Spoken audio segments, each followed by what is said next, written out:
கர்த்தருடைய பரிசுத்த நாமத்துக்கு மகிமை உண்டாவதாக. நியாயாதிபதிகளின் புஸ்தகம் 8ஆம் அதிகாரம் 17ஆம் வசனம் வாசிக்கலாம். நியாயாதிபதிகள் 8:17. பெனுவேலின் கோபுரத்தை இடித்து அவ்வூர் மனுஷரையும் கொன்று போட்டான். பெனுவேலின் கோபுரத்தை இடித்து அவ்வூர் மனிதரையும் அவன் கொன்று போட்டான்.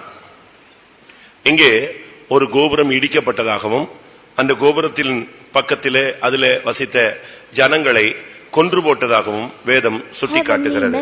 நம்முடைய வாழ்க்கை என்பது ஒரு கோபுரம். ஆண்டவர் நம்மை கோபுரமாக மாற்ற விரும்புகிறார். இந்த கோபுரமாக மாற்றப்படுகிற இந்த தன்மையில நாம் நிலைத்திருக்க வேண்டும். இது இடிக்கப்பட்டு போகக்கூடாது.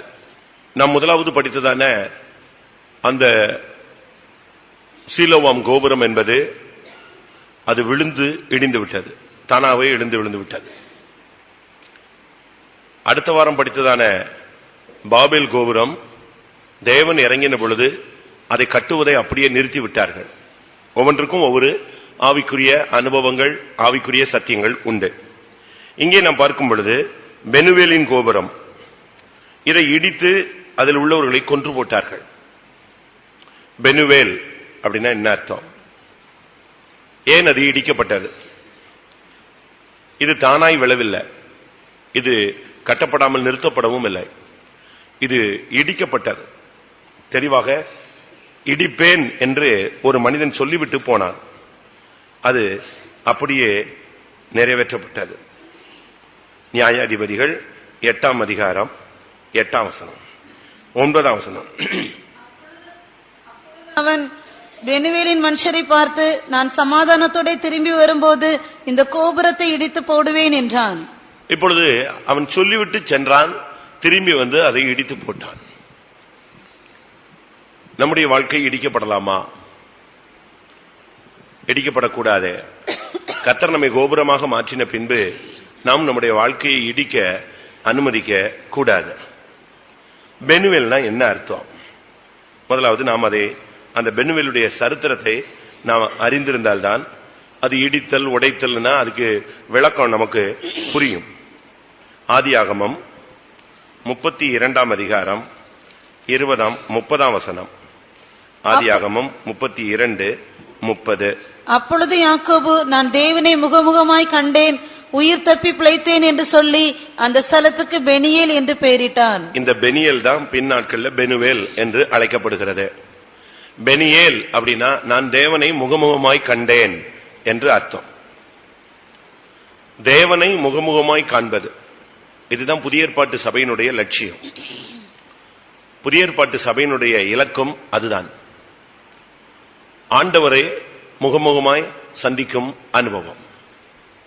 இன்றைக்கு உலகத்தில் அநேக ஊழியர்களுக்கு ஆண்டவரை தரிசிக்கக்கூடிய பாக்கியம் கிடைத்தது, அதன் மூலமாய் ரட்சிக்கப்பட்டார்கள். அநேகர் இன்றைக்கும் கூட ஆண்டவரை தரிசிக்கக்கூடிய தரிசனத்தை பெற்றுக் கொள்கிறார்கள். இன்றைக்கும் ஆண்டவர் அநேகருக்கு தரிசனமாகி கொண்டு இருக்கிறார். ஏசாயா தீர்க்கதரிசன புஸ்தகத்தில் பார்க்கும் பொழுது, உன் கண்கள் ராஜாவை மகிமை பொருந்தினவராய் காணும், தூரத்தில் உள்ள தேசத்தையும் நீ பார்ப்பாய் என்று சொல்லப்பட்டிருக்கிறது. 33:17. உன் கண்கள் ராஜாவை மகிமை பொருந்தினவராக காணும், தூரத்தில் உள்ள தேசத்தையும் பார்க்கும். ராஜாவை மகிமை பொருந்தினவராய் காணக்கூடிய ஒரு லட்சியம்தான் புதிய ஏற்பாட்டு சபையினுடைய தரிசனம். இங்கே இந்த பெனுவேல் என்று பெனியேல் என்று அந்த இடத்துக்கு பெயரிட்டான். யார் இந்த பெயரை வைத்தது? யாக்கோபு. யாக்கோபு தனித்து விடப்பட்ட ஒரு நிலவரத்தில் இருக்கும் பொழுது, அவன் தேவ சமூகத்தில் போராடின பொழுது அவனுக்கு கிடைத்த அனுபவங்கள் தான் இது. அவன் தேவனை முகமுகமாய் கண்டு அப்படி எழும்பி வரும் பொழுது சூரியன் உதித்தது. அந்த இடத்துல அவன் தேவனை கண்டேன், நான் தப்பி பிழைத்தேன் என்று சொல்லி அந்த இடத்துக்கு பெனியேல் என்று பெயரிட்டான். நமக்கு இந்த நாட்களில தேவனை தரிசிக்கிற ஒரு வாழ்க்கை எப்பொழுதும் இருக்க வேண்டும். அது இடிக்கப்பட்டு போகக்கூடாது. ஒரு சிலருக்கு தரிசனம் உண்டு, ஆனா இப்பொழுது அந்த தரிசனம் இல்லை. ஒரு சிலருக்கு வெளிப்பாடுகள் உண்டு, இப்பொழுது அந்த வெளிப்பாடின் அனுபவம் இல்லை. ஒரு சிலருக்கு தீர்க்க தரிசனங்கள் உண்டு, ஆனா இப்ப தீர்க்க தரிசனங்கள் இல்லை. ஒரு சிலருக்கு பாடுகளின் சிந்தை உண்டு, இப்பொழுது அந்த பாடுகளின் சிந்தை இல்லை. ஒரு சிலருக்கு நல்ல ஆவிக்குரிய வாக்குத்தத்தங்கள் கிடைத்த காலங்கள் உண்டு. இப்போ ஒரு வாக்குத்தத்தங்களும் அவங்களுக்கு கிடைப்பதில்லை. இப்படி பல அனுபவங்கள் உண்டு உண்டு என்று சொல்லலாம். ஆனா இப்பொழுது இல்லை இல்லை என்று என்ன செய்யலாம் சொல்ல முடியும். இங்கே நாம் பார்க்கும் பொழுது இந்த பெனியேல் தேவனை முகமுகமாய் கண்டேன் என்று யாக்கோபு இந்த இடத்துக்கு சொன்னபடினால் அந்த இடத்துக்கு பெனுவேல் என்று பெயரிட்டது மாத்திரமல்ல, யாக்கோபு தேவனை சந்தித்ததுக்கு அடையாளமாக ஒரு கோபுரம் கட்டப்பட்டது. அதான் முக்கியம். இன்னைக்கு நினைவு சின்னங்கள் முக்கியமான இடங்கள்ல எல்லாம் என்ன செய்வாங்க, ஒரு தூண்கள் வைப்பாங்க. அதுபோல தேவனை அவன் கண்ட இடத்துக்கு என்ன பேர் வச்சுட்டான், பெனியேல்னு வச்சுட்டான். அந்த இடத்துல பிற்காலம் அவனுடைய சந்ததி எதை கட்டிருச்சு, ஒரு பெரிய கோபுரத்தை எழுப்பிட்டாங்க. அந்த கோபுரத்தை பார்க்கும்போது யாக்கோபு தேவனை சந்தித்த இடம், தேவனை முகமுகமாய் பார்த்த இடம், மணிக்கணக்காக இரவெல்லாம் கடந்து போராடின ஒரு இடம், யாப்போக்கு ஆற்றங்கரையிலே நடந்த ஒரு சம்பவம் அதுக்கு முன்பாக எழுதப்பட்டிருக்கிறது. 32:22. ராத்திரியில் எழுந்திருந்து தன் 2 மனைவிகளையும் தன் 2 பணிவிடைக்காரிகளையும் தன்னுடைய 11 குமாரரையும் கூட்டிக் கொண்டு யாப்போக்கு என்கிற ஆற்றின் துறையை கடந்தான். அவர்களையும் சேர்த்து ஆற்றை கடக்க பண்ணி தனக்கு உண்டான யாவையும் அக்கறைப்படுத்தினான். யாக்கோபு பிந்தி தனித்திருந்தான். அப்பொழுது ஒரு புருஷன் பொழுது விடியும் அளவும் அவனுடனே போராடி, இந்த இடத்துக்கு பேர் தான் யாப்போக்குங்கிற ஆற்றை கடந்து வந்துட்டு தன்னுடைய மனைவி பிள்ளைகள் கொட்டி எல்லா ஆடு மாடு எல்லாத்தையும் ஓரம் கட்டிட்டு தனியா உட்கார்ந்து ஒரு 7 மணி நேரம் போராடினான். இரவெல்லாம் போராடினான், விடல. காலையில டைம் ஆயிடுச்சு. 26ஆம் வசனம். அவர் நான் போகட்டும் பொழுது விடுகிறது என்றார். எப்படி இருக்கும் பாருங்க. ஆனாலும் இவன் சொல்றான், இல்ல இல்ல பொழுது விடிஞ்சாலும் சரி சாஞ்சாலும் சரி எனக்கு என்ன வேணும், ஆசீர்வாதம் வேணும்னு மணிக்கணக்காக இரவெல்லாம் போராடின ஒரு இடம். அந்த இடத்துல தான் கர்த்தர் அவனுக்கு தரிசனமானார். இப்படி போராடின அனுபவங்கள் இங்க இருக்கிற எல்லாருக்குமே உண்டு. ரட்சிக்கப்பட்ட அனுபவங்கிறது அதுதான். தனியா கிடந்து அழுது போராடி கண்ணீர் விட்டு உடைஞ்சி நொறுங்கி தவித்து புலம்பி ஒரு ஆண்டவருக்காக ஒரு ஏக்கம் வந்த ஒரு காலம். அந்த இடங்கள்ல நமக்கு எத்தனை தரிசனங்கள், எத்தனை வாக்குத்தத்தங்கள், எத்தனை வெளிப்படுத்தல்கள், எத்தனை தீர்க்க தரிசனங்கள், எத்தனை விதமான மகிமையான காட்சிகள். ஒரு சிலர் பரலோகத்தை பார்க்கிறாங்க, ஒரு சிலர் சிலுவையை பார்க்கிறாங்க, ஒரு சிலர் வாழ்க்கையினுடைய அடுத்த கட்ட பகுதியை பார்க்கிறாங்க, ஒரு சிலர் தங்களுடைய தோல்விகள் எல்லாம் பார்த்து உடைஞ்சு சரிப்படுறாங்க. இதெல்லாம் முக்கியமான அனுபவம். சுமார் 20 வருடங்களுக்கு முன்பாகத்தான் இவனுக்கு இப்படிப்பட்ட ஒரு அனுபவம் இருந்தது. 20 வருடத்துக்கு பிறகு இப்ப இவனுக்கு மறுபடியும் அதே எக்ஸ்பீரியன்ஸ் கிடைக்குது. அப்பதான் அவன் சொல்றான், நான் தேவனை முகமுகமாய் என்ன செய்தேன், பார்த்தேன். முகமுகமாய் பார்த்தேன்னு சொன்னா ஆண்டவரும் இவனும் மல்யுத்தம் பண்ணாங்க. அந்த இடத்துல கர்த்தருடைய தூதன் இல்லாட்ட ஒரு புருஷன் அப்படின்னு இருக்கு. ஆனா அப்படி அல்ல. இவன் கேட்கிறான், உங்க பெயர் என்ன சுவாமின்னு. இவன் கடைசியை கேட்கும்போது அவர் கிளம்பும் போது இவன் என்ன கேட்கிறான், உம்முடைய நாமத்தை எனக்கு சொல்லிட்டு போங்க, உங்க பேரை சொல்லிட்டு போங்க. அப்ப அவர் என்ன சொன்னாரு, நீ என் நாமத்தை கேட்பானேன் என்று சொல்லி அவனை ஆசீர்வதித்தார். அப்பதான் அவனுக்கு புரிஞ்சது, யார் இது, தேவன். தேவனை முகமுகமா பார்த்தேன். அப்ப பாருங்க, இன்னைக்கு நமக்கு இந்த அனுபவம் இருக்கா? பெனியேல் என்கிற ஒரு மகிமையான ஒரு அனுபவம், மணிக்கணக்கா போராடுற ஒரு அனுபவம், ஆண்டவரோடு மணிக்கணக்கா பேசுகிற ஒரு அனுபவம், ஆண்டவர் நம்மோடு மணிக்கணக்காய் பேசுகிற அனுபவம், ஆண்டவரை தொடுதல், ஆண்டவரோடு போராடுதல், ஆண்டவரோடு கட்டி பிடித்து உருண்டு 2 பேருக்கும் பயங்கரமான ஒரு யுத்தம், சண்டை மாதிரிதான். கடைசி வரைக்கும் இவன் அவர்கிட்ட எப்படியாவது நீ ஆசீர்வச்சிருங்க ஆசீர்வச்சிருங்க ஆசீர்வதிச்சிருங்க.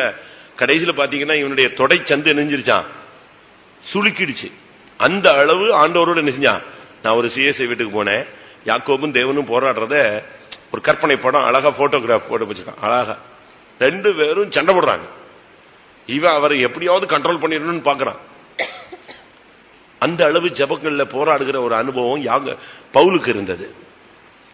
பவுல் சொல்லுகிறார், நீங்களும் என்னோடு கூட ஜெபங்களில் என்ன செய்யணும், போராடணும். எப்பா பெறாதித்து உங்களுக்காக ஜெபங்களில் எப்பொழுதும் என்ன செய்கிறான், ஜெபங்களில் போராடுகிறான். அது ஒரு தனி தன்மை.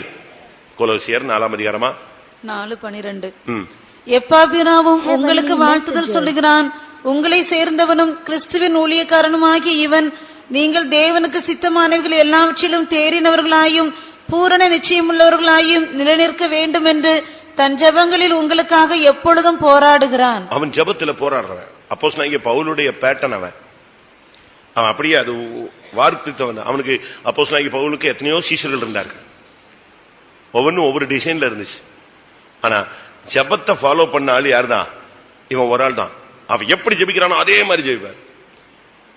சேம் டிட்டோவா ஜெபிக்கிறார். ஜெபங்களில் போராடுதல், இதுதான் அவனுடைய அனுபவம். இந்த இடத்துல தான் கர்த்தர் அவனை ஆசீர்வதித்தார். அந்த இடத்துல தேவனை கண்டதுக்காக அந்த இடத்துக்கு பெனியேல் என்று பெயரிட்டான். அந்த பெனியேல் என்கிற அந்த இடத்துல நினைவு தூணாக ஒரு பெரிய கோபுரமே எழும்பி ஜனங்கள் குடியிருந்தாங்க. இந்த கோபுரத்தை இடிச்சா எப்படி இருக்கும்னு யோசிச்சு பாருங்க. இதுதான் இன்னைக்கு நடந்த ஒரு துரதிருஷ்டவசமான ஒரு சம்பவம். இன்னைக்கு அநேகருடைய வாழ்க்கையில கர்த்தருடைய முகத்தை தரிசிக்கிற அந்த பாக்கியம் இல்ல, இடிஞ்சு போயிடுச்சு, உடைச்சிட்டாங்க. இந்த இடத்துல அவன் எதுக்காக இவ்வளவு போராடினான்? இவன் தகப்பன் வீட்டுக்கு போகிறான். இவனுடைய பயணம் தகப்பன் வீட்டின் பயணம், வேற எங்கேயும் அவன் போகல. ஆதியாகமம் 31:30. இப்பொழுதும் உன் தகப்பனுடைய வீட்டின் மேலுள்ள வாஞ்சியினால் நீ புறப்பட்டு போகிறதானால் போகலாம். அவன் சொல்றான், நீ தகப்பன் வீட்டுக்கு போறதா இருந்தா போ. மாமனார் சொல்றாரு, அவனுக்கு தொடர்ந்து விரட்டி பிடிச்சிட்டு அவன் சொல்ற வார்த்தை என்ன தெரியுமா? நீ தகப்பன் வீட்டுக்கு போகிறதா இருந்தா போலாம், ஆனா என் தெய்வத்தை திருடிட்டு என்ன செய்யாத, போகாத. அடுத்த ஒரு கேள்வி, இப்ப நீ தகப்பன் வீட்டுக்கு போகிறதானாலும் போகலாம், ஆனா அங்க முன்னால ஒருத்தர் இருக்கிறான். யார் அது? தகப்பன் வீட்டுக்கு யாக்கோபு போகணும்னா முன்னால ஒரு ஆள் இருக்கான். யாரு? ஏசா நிக்கிறான். ஏசாவை நீ கிளியர் பண்ணாம எங்க கால் வைக்க முடியாது? தகப்பன் வீட்டுல கால் வைக்க முடியாது. இந்த ஏசாவுக்கு பயந்துதான் 7 மணி நேரம் இங்க ஜபத்துல நிக்கிறான். அவனுடைய ஒரு கான்செப்ட் எப்படின்னா, தேவன் ஆசீர்வதிச்சுட்டா எல்லா வல்லமையும் கீழ்ப்படும். அதுதான் அவனுடைய மனசுல இருந்ததான ஒரு திட்டம். அவன் பாருங்க, மணிக்கணக்கா ஜெபிச்சான். ஜெபிச்ச ஜபத்துல ஒரு இடத்துல கூட ஆண்டவரே எனக்கு பிரச்சனை இருக்கு, எனக்கு போராட்டம் இருக்கு, எனக்கு நான் போறேன், நாளைக்கு எனக்கு ப்ராப்ளம் இருக்கு, அவன் வந்துருவான், இவன் வந்துருவான், அப்படிலாம் நம்ம சொல்ற மாதிரி அவன் சொல்லல. அவன் ஒரே பாயிண்ட் தான் சொன்னான், நீங்க என்னை ஆசீர்வதிங்க, மிச்சத்தெல்லாம் நான் நெஞ்சிருவேன், சமாளிச்சிருவேன். ஏனென்றால் தேவனுடைய ஆசீர்வாதம் ஒருத்தன் சிரசுல இருக்கும்போது அவனை ஒருத்தன் டச் பண்ண முடியாது, அவனோட ஒருத்தன் போட்டி போட முடியாது, அவனை ஒருத்தன் பகைக்க முடியாது. அவனை ஒருத்தன் பகைச்சாலும் அவன் சத்துருவா இருந்தாலும் மித்ருவா மாறுவான். உனக்கு விரோதமாய் கூடின கூட்டம் என்னாலே கூடின கூட்டம் அல்ல, அவர்கள் உன் பக்கம் வந்து என்ன செய்வார்கள்? சேருவார்கள். இதுதான் பைபிள். உனக்கு விரோதமாய் கூட்டம் கூடினவர்கள் அவர்கள் என்ன செய்ய மாட்டாங்க, உன் பட்சமா வருவாங்க, உனக்கு ஆப்போசிட்டா எழும்ப விட மாட்டேன். தேவனுடைய ஆசீர்வாதம் நம்முடைய சிரசில் இருக்குமானால் எந்த சத்துருவும் நமக்கு முன்னால வந்து தாழ்ந்து ஒப்புரவாகி போயிடுவான். அப்படித்தான் பைபிள் சொல்லுகிறார்.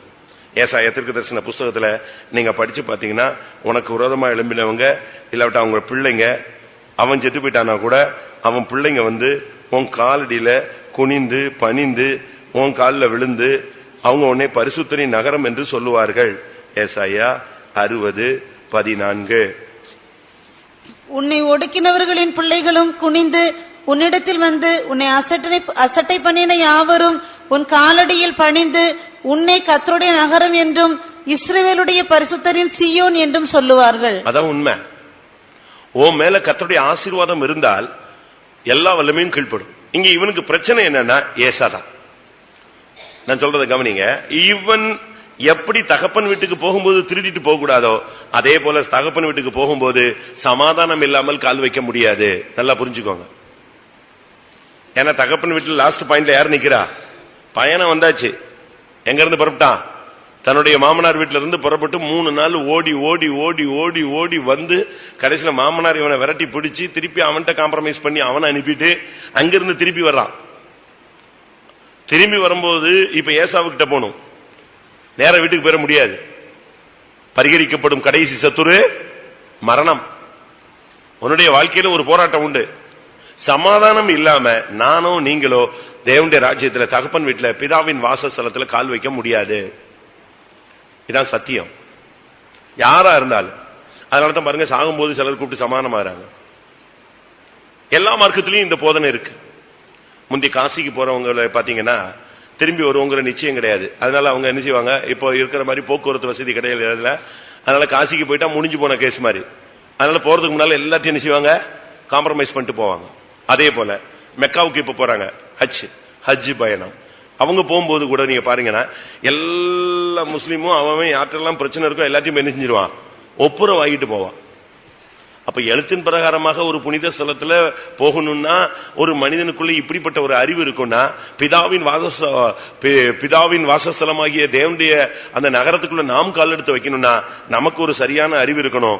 சமாதானம் இல்லாம நாம் அங்கே கால் எடுத்து வைக்க முடியாது, வைக்க கூடாது. ஏனென்றால் அது தேவனுடைய வாசஸ்தலம். அப்ப நமக்கு இங்கே நாம் பார்க்கும் பொழுது இந்த இடத்துல அவன் சரியான ஒரு கிருபையை பெற்றுக்கொண்டான். தேவனுடைய முகத்தை அவன் தரிசித்தான். அதனால முதலாவது இது முடிஞ்சு வெளியே வந்தவுடனே அவன் செஞ்சது என்னன்னு தெரியுமா, ஏசாவை சந்திச்சான். ஒரு பக்கத்துல பயம், இன்னொரு பக்கத்துல ஆண்டவர் ஆசீர்வதிச்சிருக்கிறார்னு ஒரு திட நம்பிக்கை. அதனால நம்முடைய வாழ்க்கையில தேவனுடைய முகத்தை கண்டோம் என்று சொன்னால் அதனுடைய பிரதிபலிப்பு என்னன்னா ஒப்புரவாகுதல், சமாதானம், யாவரோடும் சமாதானம். ரோமர்ல சொல்லியிருக்கு கூடுமானால்னு. அதை நம்ம ஆளுங்க ரொம்ப ஸ்ட்ராங்கா பிடிச்சுக்கிறாங்க. முடிஞ்சா ஆசிங்க அப்படியா, கூடுமானால் பரிசுத்தமா இருக்கவும், கூடுமானால் யாவரோடும் சமாதானமா இருக்கும். அப்ப கூடுமான பரிசுத்தாரு இல்லைன்னா பாவியாருன்னு அர்த்தமா? வாசிங்க ரோமர் 12:18. கூடுமானால் உங்களால் ஆன மட்டும் எல்லா மனுஷரோடும் சமாதானமாய் இருங்கள். எப்படி கூடுமானால்? அப்படி அல்ல, யாவரோடும் நீங்கள் சமாதானமா இருக்க வேண்டும். அப்படி இருக்க முடியுமா? நீங்க பாவத்தோடும் பிசாசோடும் மட்டும்தான் சமாதானமாக கூடாது. பாவத்தோடு காம்ப்ரமைஸ் பண்ணக்கூடாது, பிசாசோடு காம்ப்ரமைஸ் பண்ண கூடாது. மற்றபடி மனிதர்கள் யாராக இருந்தாலும் நீங்க அவங்கள்ட்ட என்ன செய்யணும், காம்ப்ரமைஸ் ஆகிதான் ஆகணும். ஏசாவுக்கும் இவனுக்கும் ஜென்ம பகை. ஏசா இவன் ஓடி போகும்போது சொன்னான், என்னைக்காவது ஒரு நாள் இந்த தகப்பன் சாவான், அன்னைக்கு நான் உன்னை என்ன செய்வேன், கொன்றுவேன். இப்ப அதே ஏசாவை இவன் சந்திச்சே ஆகணும். அவனுக்கு பயந்து ஓடினா, அவனுக்கு விரோதிச்சு ஓடனா, அவன் கூட இருந்தா இனிமே வாழ்க்கை நடத்த முடியாதுன்னு தான் அவன் ஓடினது. அவன் தாயின் தகப்பனை அவனை அனுப்பிவிட்டாங்க. ஆனா இப்போ அவனுக்கு கட்டாயம் தகப்பனை பார்த்தாகணும். வருஷம் போயிடுச்சு, இப்ப தகப்பனை பார்க்கணுங்கிறதுனால அவன் ஒப்புரவாகுதலுக்கு தன்னை ஒப்பு கொடுத்தான். நமக்கு பரலோகம் போகணும்னு உங்களுக்கு சிந்தை இருந்துச்சுன்னா எல்லாரோடும் நீங்க முதல்ல என்ன செய்யுங்க, சமாதானத்தை கொண்டு வாருங்கள். இல்லாவிட்டா கஷ்டம். பகையை வச்சுக்கிட்டு நம்ம பரலோகம் போக முடியாது. அதனாலதான் இந்த ஊழியத்துக்கு பேர் என்ன தெரியுமா, ஒப்புரவாகுதலின் ஊழியம். இந்த உபதேசத்துக்கு பேர் என்ன தெரியுமா, ஒப்புரவாகுதலின் உபதேசம். வாசிங்க கொரிந்தியர்ல இந்த ஊழியத்தினுடைய பெயரும் உபதேசத்தினுடைய பெயரும் சொல்லி இருக்கிறது. 2 கொரிந்தியர் 5:18-19. இவையெல்லாம் தேவனாலே உண்டாயிருக்கிறது. அவர் இயேசு கிறிஸ்துவை கொண்டு நம்மை தம்மோடே ஒப்புரவாக்கி ஒப்புரவாக்குதலின் ஊழியத்தை எங்களுக்கு ஒப்பு கொடுத்தார். அது என்னவெனில், தேவன் உலகத்தாருடைய பாவங்களை எண்ணாமல் கிறிஸ்துவுக்குள் அவர்களை தமக்கு ஒப்புரவாக்கி ஒப்புரவாக்குதலின் உபதேசத்தை எங்களிடத்தில் ஒப்புவித்தார். இந்த உபதேசத்தினுடைய பெயர் ஒப்புரவாகுதல், இந்த ஊழியத்தினுடைய பெயர் ஒப்புரவாகுதலின் ஊழியம். பாருங்க, 20 வருஷம் இஷ்டத்துக்கு சுத்திட்டு குழந்தை குட்டின்னு இஷ்டத்துக்கு கல்யாணம் கட்டி யாரையும் கூப்பிடாம தனியா வாழ்ந்து ஆடு மாடு பரிவாரங்கள்லாம் செஞ்சுட்டு வந்துட்டான். ஆனா இப்போ தகப்பன் வீட்டுல கால் வைக்கணும்னா மெயின் பாயிண்ட் யாரை சந்திக்கணும், ஏசாவோடு. ஏசாவோடு சண்டை போடக்கூடாது. என்ன செஞ்சாங்கணும், ஏசாவோடு ஒப்புரவாகணும். ஏசாவோடு போய் சண்டையை போட்டு அடிச்சு கொண்டுட்டு போயிடுறது கிடையாது. ஏசாவோடு ஒப்புரவாகணும். சகோதரனோடு நீ ஒப்புரவாக வேண்டியது அவசியம். 1000 உபதேசம் பண்றோம், ஆனா செயல்படுறது மைனஸ் பாயிண்ட் தான். நம்ம அநேகருக்கு இன்னும் அந்த மாம்சீக வைராக்கியம், அந்த பழைய பகை இருக்கு. ஆனா பைபிள் சொல்லுகிறது, பழைய பகையை சிலுவையிலே இயேசு என்ன செய்தாரு, கொன்றார். நடுச்சுவரை அவர் தகர்த்தார். எபேசியர் 2:14 இல்லாவிட்டா 16 14 16 2 வாசி. எப்படியெனில் அவரே நம்முடைய சமாதானக்காரனராகி இரு திறத்தாரையும் ஒன்றாக்கி பகையாக நின்ற பிரிவினையாகி நடுச்சுவரை தகர்த்து. பாத்தீங்களா, பகையாக நின்ற பிரிவினையாகிய நடுச்சுவரை தகர்த்தார். இந்த சுவரை தகர்க்கலன்னா யார் முகத்தை பார்க்க முடியாது, யார் முகத்தை பார்க்க முடியாது, நானும் நீங்களும் தேவனுடைய முகத்தை பார்க்க முடியாது. இதுக்கு இன்னொரு வசனம், ஏசாயா,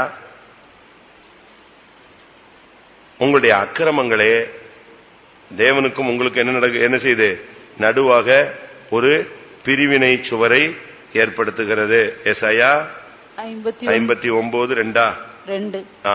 உங்கள் அக்கிரமங்களே உங்களுக்கும் உங்கள் தேவனுக்கும் நடுவாக பிரிவினை உண்டாக்குகிறது. உங்கள் பாவங்களே அவர் உங்களுக்கு செவி கொடாதபடிக்கு அவருடைய முகத்தை உங்களுக்கு மறைக்கிறது. அவருடைய முகத்தை மறைக்குது நம்முடைய பாவம் தான்.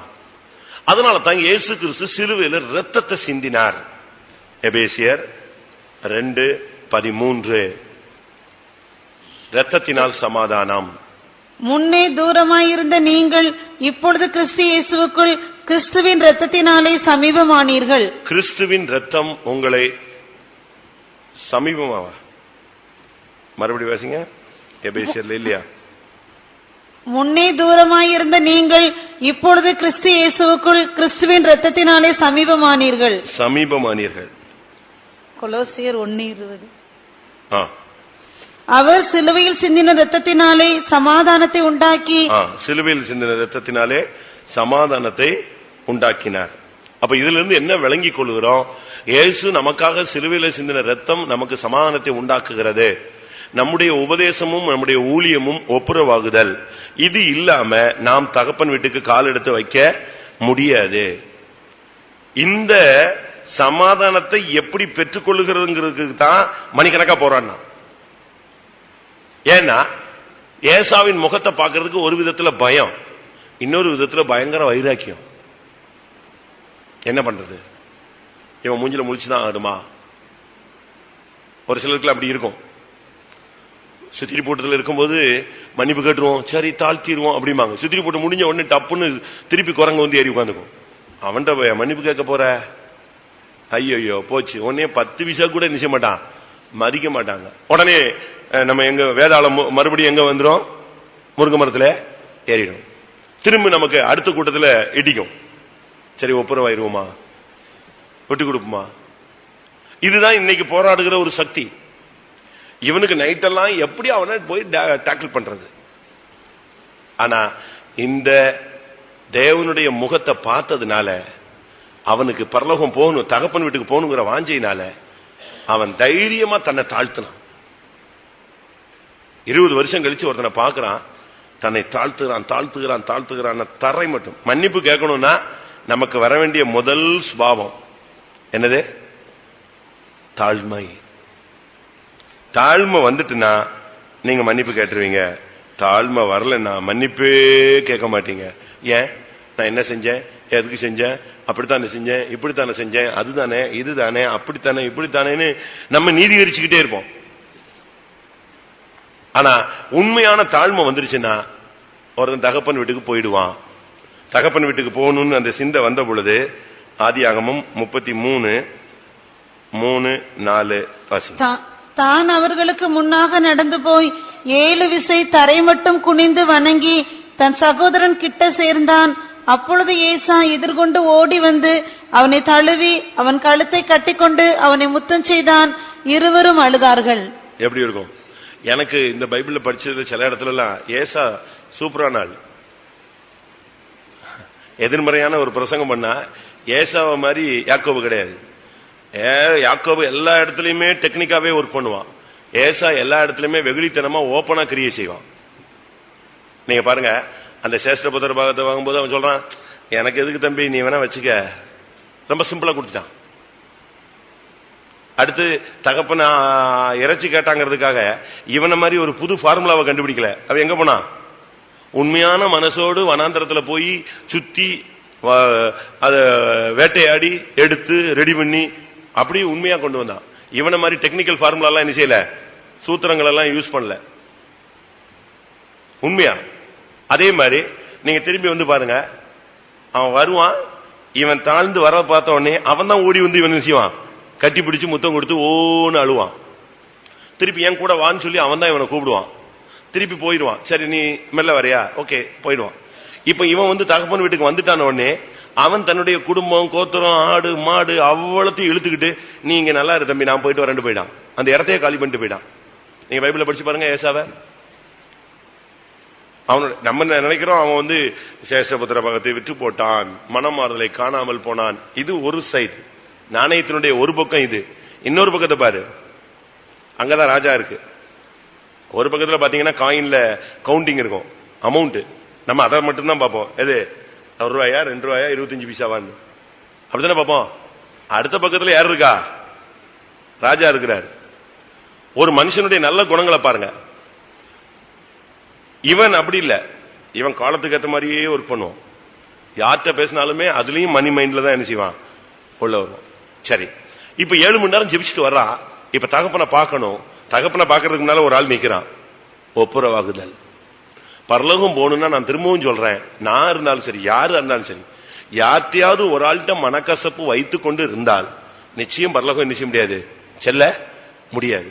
நீங்க பரலோகம் பாதாளங்கிற புத்தகத்துல படிச்சு பாத்தீங்கன்னா, ஒரு பாஸ்டர் மனைவிட்ட சண்டை போட்டுட்டு கார் எடுத்துட்டு ரோட்ல சுத்துவார். கொஞ்சம் அப்படி கூல் டவுன் ஆன வரை திருப்பி வீட்டுக்கு வருவார். வீட்டுக்கு வந்து அந்த ஒய்ஃபை பார்த்த உடனே அவனுக்கு சரலுன்னு ஏறிடும் கோவம். திருப்பி இந்த எங்க வீட்டுக்கு வந்துட்டோமே மறந்து போயின்னு திருப்பியும் கார் எடுத்துட்டு வெளியே போயிடுவான். அப்ப அவ சொல்லுவா சாரிங்கன்னு, மூஞ்சில முடிச்சது தப்புன்ட்டு போயிடுவான். திருப்பி கார் எடுத்து படிச்சிருக்கீங்களா போன இடத்துல ஆக்சிடென்ட் ஆகி சீரியஸ் ஆயிடுவான். அந்த ஒய்ஃப் அங்க வருவான். ஏங்க இப்படி அவசரப்படுறீங்க, நான் தான் மன்னிப்பு கேட்கறேன்ல, மன்னிச்சிருங்க. இப்படி பாருங்க, இப்ப டென்ஷன் ஆகி வந்து இப்ப ஆக்சிடென்ட் ஆகி இப்ப சாகர கண்டிஷனுக்கு வந்துட்டீங்க அப்படின்னு. அப்பதான் அவர் என்ன செய்வாரு, அடி விழுந்து பிறதான் அவரு சொல்லுவாரு, சாரிமா நான் உன் மேல தப்பா எடுத்துட்டேன், நான் உன் மேல கோவிச்சுட்டு போய் இப்படி ஆக்சிடென்ட் ஆச்சு, என்னைய மன்னிச்சிருப்பாரு. செத்து போயிடுவாரு. மன்னிச்சிட்டுன்னு சொல்லிட்டு நெஞ்சிடுவாரு, கேட்டுட்டு செத்துருவாரு.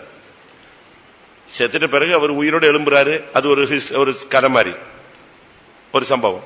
ஆனா அவர் திரும்பி வந்து சொன்னது என்னன்னா, இவர் பரலோகத்துக்கு போறாரு, உள்ள விட மாட்டேங்கிறான். யார? பாஸ்டர் உள்ள விட மாட்டேங்கிறான். அப்ப இவர் சொல்றாரு, நான் பாஸ்டர்னு. நீ பாஸ்டர் தான், உள்ள உனக்கு என்ன கிடையாது, இடம் கிடையாது. ஏன் அப்படின்னு கேட்கிறாரு.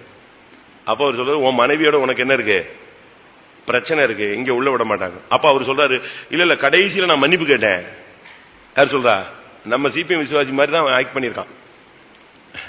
அவன் சொல்றா, நான் வந்து மன்னிப்பு கேட்டேன் அப்படின்னு. நீ மன்னிப்பு கேட்ட, ஆனா அதை செயல்ல என்ன செய்யல, கொண்டு வரல. புரியுதா உங்களுக்கு? நீ சாகும்போது மன்னிப்பு கேட்ட, ஆனா நீ சிலுவக்கல்ல தான். கடைசி நேரத்தில் மன்னிப்பு கேட்டா அவனுக்கு என்ன கிடைச்சது, ஒரு ஓரம் கிடைச்சது. ஆனா உனக்கு மேன்மையான இடம் கிடைக்காது. நீ மன்னிப்பு கேட்டது வந்து சாகும்போது சூழ்நிலைக்காக மன்னிப்பு கேட்ட. நீ சாகலன்னா நெஞ்சிருக்க மாட்ட. நிச்சயமா மரணம் உன்னை நெருங்கி வராட்ட நீ நெஞ்சிருக்க மாட்ட, மன்னிப்பு கேட்டிருக்க மாட்ட. அது உண்மையான மன்னிப்பு அல்ல, அது ஒப்புரவாகுதல் அல்லன்னு பரலோகம். அந்த புத்தகத்தை நீங்க வீட்டுல இன்னைக்கு எங்க இருந்தா எடுத்து திருப்பி வாசிச்சு பாருங்க. நீ வந்து அதை செயல்படுத்தி காட்டல,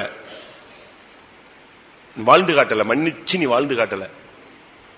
அதுக்கு பிறகு அப்ப ஒரு சான்ஸ் கேட்கிறான், திருப்பி அவனை கொண்டு வந்து உள்ள விடுறாங்க. நீங்க யோசிச்சு பாருங்க. அதனால கடைசி நேரத்தில் இந்த தமிழ்ல சொல்லுவாங்க, சாகும்போது சங்கரா சங்கரானாலாம் ஒன்னும் நடக்காது, ஏசுவே ஏசுவே மாங்க. கடைசி நேரத்தில் பார்த்தா ஒரே அந்நிய பாஷை, திருட்டு அந்நிய பாஷை, ஒன்னும் நடக்காது. வண்டி நீங்க நினைக்கிற மாதிரி பரிசுத்தங்கிறது சும்மா கடையில கிடைக்கிறது இல்ல, செயல்ல வரணும். ஒப்புரவாகுதல் இந்த கடைசி நேரத்தில் அக்கா மன்னிச்சிருங்கன்னு கண்ணை மூடிட்டா, அக்கா எப்படி மன்னிச்சாங்க, அதுக்குள்ள நீ போயிட்டிய. நல்லா புரிஞ்சுக்கணும். நம்முடைய வாழ்க்கையில நாம் சில பாடங்களை கற்றுக்கொள்ளணும். இப்பமே கத்துறோம். ஏன் திரும்ப இந்த சத்தியங்களை அடிக்கடி நம்ம பேசுறோம்? ஒப்புரவாகுதல பேசுறோம், மன்னிப்பு கேட்கறத பேசுறோம், மன்னிச்சுறத பேசுறோம், திருப்பி கொடுக்கறத பத்தி பேசுறோம், மறுபடியும் மனம் திரும்புதல பேசுறோம், மறுபடியும் பரிசுத்தமாகல பேசுறோம், பூர்ணத்தை பத்தி பேசுறோம், திருப்பி மனம் திரும்புதல பத்தி பேசுறோம். ஏன் டைம் போய்கிட்டே இருக்குன்னா, அந்தந்த சப்ஜெக்ட் கேட்கும் போது நம்ம நினைஞ்சுக்கிட்டே வரணும், சரிப்படுத்திக்கிட்டே வரணும். அதான் முக்கியம். நீங்க நல்லா பாடியை மெயின்டைன் பண்ணிக்கிட்டே வருவீங்க, திடீர்னு ஒரு நாள் மழையில நினைஞ்சிருவீங்க, உடனே சளி பிடிச்சிரும். உடனே அதை நீங்க என்ன செய்யணும், சரிப்படுத்தணும். அடுத்து வெயில் உச்சி அடிக்கும், சைனஸ் ஆகும், வெயில்னால பல போராட்டம் வரும், அதுக்கு திருப்பி உங்க பாடி என்ன செய்யணும், நீங்க மெயின்டைன். அதே போலதான் நம்முடைய வாழ்க்கையில நாம் சரியான விதத்தில் ஒப்புரவாக வேண்டும். இவன் பாருங்க, தன்னை தாழ்த்துறான் பாருங்க. எத்தனை விசை தான் அவர்களுக்கு முன்பாக நடந்து போய் 7 விசை தரை மட்டும் குனிந்து. நீங்க அதுக்கு நல்லா படிச்சு பாத்தீங்கன்னா, அதுக்கு முன்னால மாமனாருக்கும் இவனுக்கும் வர்ற ஃபைட்ட பாருங்க. அவன் அவ்வளவு தூக்கி ஓடிடுவான். யாரு மாமனாட்ட இருந்து அவ்வளவு ஆடு மாடு ஒட்டகம் எல்லாம் மனைவி பிள்ளைகள் எல்லாத்தையும் தூக்கிட்டு ஓடி வந்துருவான். வந்துட்டு அவன் வந்து சொல்லுவான், நீ திருடிட்டு வந்துட்டான்னு. இவன் பேசுவான் பாருங்க, அதுக்கு தகராறு. எங்கேயாவது உன்னுடைய தெய்வம் கண்டுபிடிக்கப்பட்டால் அந்த ஆளை நெஞ்சிடலாம், கொன்றான், தேடிப்பாரு. ஃபுல்லா தேடிட்டு அவன் வந்து கிடைக்கல. ஏன்னா ராகேல் வந்து அவ அடுத்த திருடி ஆயிட்டா. அதனால அந்த குற்றம் கண்டுபிடிக்க முடியாம அப்படி மறைஞ்சிருச்சு. மறைஞ்ச உடனே இவன் பேசுவான் பாருங்க, என்னை எப்படி நீ விரட்டி வரலாம், என்னை எப்படி திருடன் சொல்லலாம், என்னை எப்படி நீ என்னத்தை கண்டுபிடிச்சிட்டீரு, வா 20 வருஷமா நான் எவ்வளவு கஷ்டப்பட்டேன் தெரியுமா. ஆதியாகமம் 31 37 36 37 வாசிங்க. அப்பொழுது யாக்கோபுக்கு கோபம் எழும்பி லாபானோட வாக்குவாதம் பண்ணி, நீர் என்னை இவ்வளவு உக்கிரமாய் தொடர்ந்து வரும்படிக்கு நான் செய்த தப்பிதம் என்ன, நான் செய்த துரோகம் என்ன, என் தட்டுமுட்டுகளை எல்லாம் தடவி பார்த்தீரே, உம்முடைய வீட்டு தட்டுமுட்டுகளில் என்னத்தை கண்டுபிடித்தீர், அதை என்னுடைய சகோதரருக்கும் உம்முடைய சகோதரருக்கு முன்பாக இங்கே வையும். அவன் பேச ஆரம்பிச்சுட்டான் பாருங்க, கண்டுபிடிக்கலன்னு. கண்டுபிடிச்சிருந்தா என்ன செய்வான் சொல்லுங்க. ராகேல் கூடாரத்துல இல்லாவிட்டா ஒட்டகத்துல சேனத்துல லாபான் கண்டுபிடிச்சிட்டான். யாக்கோபு என்ன செய்வார் சொல்லுங்க. அவன் என்ன சொன்னான் தெரியுமா, எங்க நீ கண்டுபிடிக்கிறியோ அவளை யார நெஞ்சிடலாம், அவங்களை. 32ஆம் வசனம். ஆனாலும் யாரிடத்தில் உம்முடைய தெய்வங்களை கண்டுபிடிக்கிறீரோ அவனை உயிரோட விட வேண்டாம். எப்படி இப்ப ராகேல்கிட்ட கண்டுபிடிச்சிருந்தா இவன் என்ன செஞ்சிருப்பான், அதுக்கும் ஏதாவது ஒரு டெக்னிக்கல் பண்ணி 2 ஆடு வேணா கொடுத்துறேன். ஏன்னா ராகேலை விட முடியாது, ஐயாவுக்கு பிரச்சனை அதான். நீங்க பைபிள் படிச்சு பாருங்க, ஆதியாகமம் 33ஆம் அதிகாரத்துல படிச்சு பாத்தீங்கன்னா, ஏசா வர்றான்னு சொன்ன உடனே இவன் அணிவகுக்கிற அந்த சூழ்நிலையை பாருங்க, யாரை எங்க நிப்பாட்டுறான்னு பாருங்க. ஃபர்ஸ்ட் அடிச்சு யாராவது அடிக்கடி பட்டு ஏசா டென்ஷன்ல பழைய மனுஷன்ல வந்து அடிச்சு கொண்டுட்டான்னா ஃபர்ஸ்ட் யார் அடிபடணும், ஃபர்ஸ்ட் லேயால நிப்பாட்டிட்டான். வாசிங்க, அதை படிச்சு பாருங்க. 1:2 33 1:2. யாக்கோபு தன் கண்களை ஏறெடுத்து, இதோ ஏசாவும் அவனோட கூட 400 மனிதரும் வருகிறதை கண்டு, பிள்ளைகளை லேயாளிடத்திலும் ராகேலிடத்திலும் 2 பணிவுடைக்காரிகளிடத்திலும் வெவ்வேறாக பிரித்து வைத்து, பணிவுடைக்காரிகளையும் அவர்கள் பிள்ளைகளையும் முதலிலும். எவ்வளவு துரோகம்! எப்படி ஃபர்ஸ்ட் அடிபட்டு செத்தா யார் சாவணும், லேயால் சில்பால் அவளுடைய பிள்ளைங்க. பணிவுடைக்காரிகளை ஃபர்ஸ்ட் நிப்பாட்டியாச்சு, அடுத்து அவ பிள்ளைகளை நிப்பாட்டிட்டான். அடுத்து லேயாலையும் அவள் பிள்ளைகளையும் இடையிலும். அடுத்து அடிபட்டா யார் மாட்டட்டும், கண்ணு ஒரு மாதிரி வச்சுக்கிட்டு பாத்துட்டாளேடா, இவ போனா என்ன செய்யட்டும், போகட்டும். லேயால் அப்படின்னா என்னது, கூச்சப்பார்வைன்னு அர்த்தம். அப்படிதான் பைபிள் இருக்கு. செத்தா யாரு சாப்பிட்டோம், இதெல்லாம் சாப்பிட்டோம் விட்டு. ரூபன் செத்தா சாப்பிட்டோம், எவன் செத்தா சாப்பிட்டோம், அவனெல்லாம் முன்னால விடுன்ட்டான். ஃபர்ஸ்ட் டீம் எல்லாம் ஃப்ரண்ட்ல விடு. அடுத்து கடைசியில ராகேலையும் யோசேப்பையும் கடையிலும் நிறுத்தி எங்க நிப்பாட்டிட்டான். எல்லாம் அடிச்சு தப்புனா கூட யார் தப்பிடுவா, ராகேல் தப்பிடுவா, யோசேப்பு தப்பிடுவான். எப்படிப்பட்ட ஒரு வித்தியாசமான ஆள் தெரியுமா இவன்.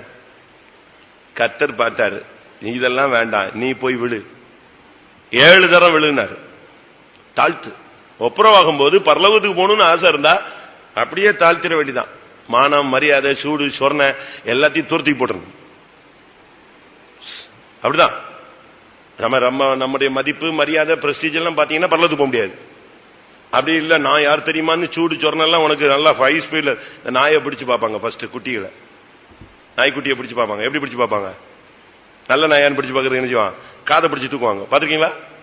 அது கத்தாம ரொம்ப அமைதியா இருந்தா சீச்சனின்னு தூக்கி விட்டுருவான், அடிச்சு விடுவான், துரத்தி விட்டுருவான், வீட்லயே வைக்க மாட்டாங்க. அது கத்துனாதான் அதுக்கு பேரு என்ன இருக்கு, சொர்ணம் இருக்குமா. அப்படிப்பட்ட நாயை தான் வீட்டுல வைக்கணுமா. ஆனா இவனை நீங்க பாத்தீங்கன்னா மொத்தத்தையும் தூக்கி எறிஞ்சிருவான்.